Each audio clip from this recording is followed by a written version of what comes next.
Hello again, everyone. Devblog part 9. I realized it wasn't 7 like the one I did yesterday.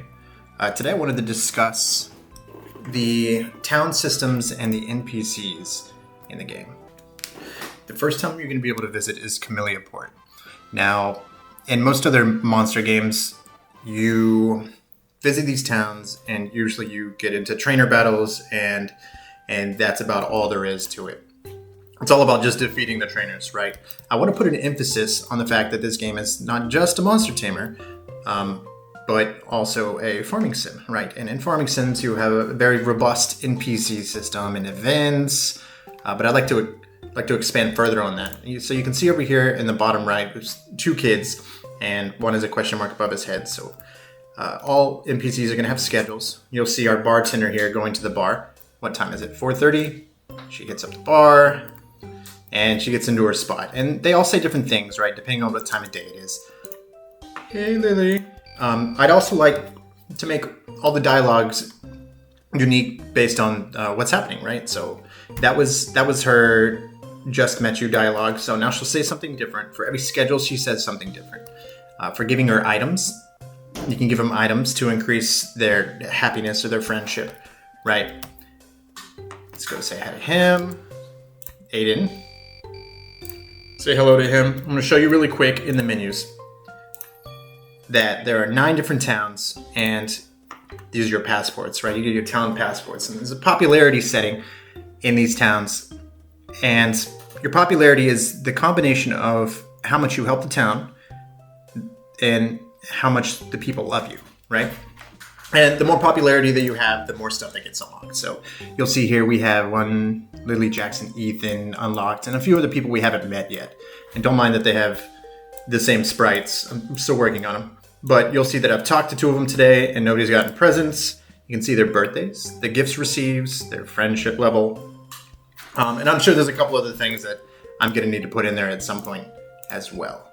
But I want to show you that. So there's your NPCs. You can give them items. I don't have anything to give them. Let me go grab something. Let's see.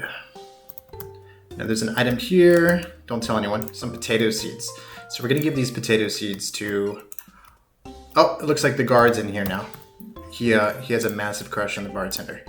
So we are going to select it from the hotbar and talk to him. Would you like to give Jackson the potato seeds? Let's give it to him. So... that's a neutral like. He doesn't really care about it so much. But what it did was it increased his friendship a little bit depending on how much he does like it. Now let's go check it out.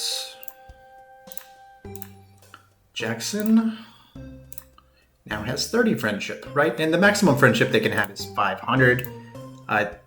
I'm debating on whether or not you can allow that to go negative, so if they hate you, or have like a good versus bad popularity in the town, and it like opens up different quests. The second part of it is outside of all of our NPCs and their fun schedules, there's gonna be a lot more NPCs. I'm hoping 20 important ones and like a bunch of scattered normal NPCs that are just like, hey. Now every single town is gonna have a job board as well. Quests will appear here when you get 300. I'm gonna go ahead and change some things. I'm gonna change some things in the settings super quick. This way we can check it out. Okay, I'm back. So, now we have our quests here. Oh, I'm gonna have to do a little bit of spacing for them.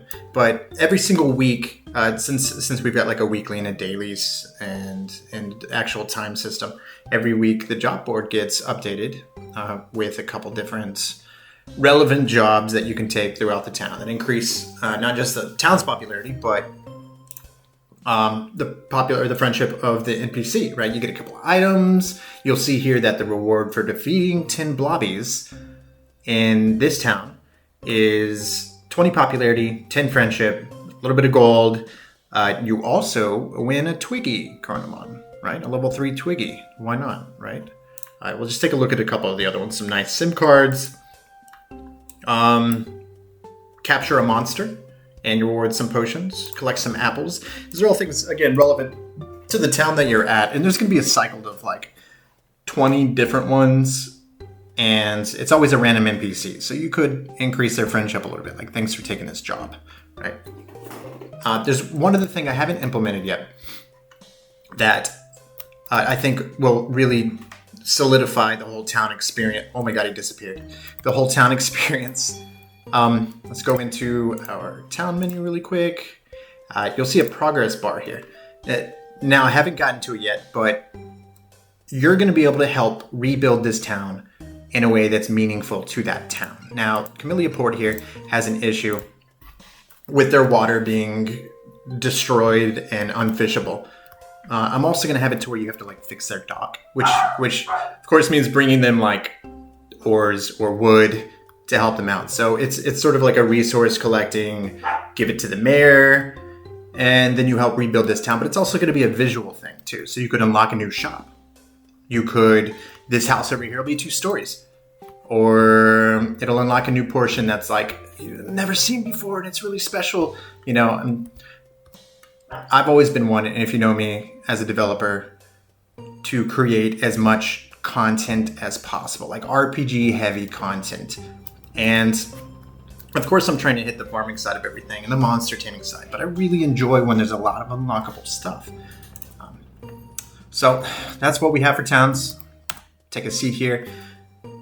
Thank you for stopping by. I always appreciate it.